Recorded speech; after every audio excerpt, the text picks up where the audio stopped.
ఒక్క దేవుడు మాత్రమే మరణాన్ని జయించగలడు. ఎవరినైనా సరే మరణం జయించినట్లయితే అతని కంటే మరణమే శక్తి కలిగింది కనుక అతడు దేవుడు కాలేడు.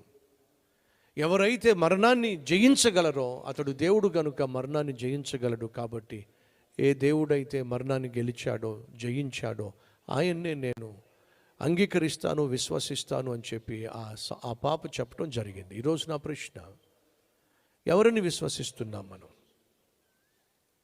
మనవలే పుట్టి మనవలే మరణించిన వ్యక్తినా, లేక పరిశుద్ధంగా పుట్టి పరిశుద్ధంగా జీవించి మరణాన్ని గెలిచి తిరిగి లేచిన ప్రభు అయిన యేసుక్రీస్తునా?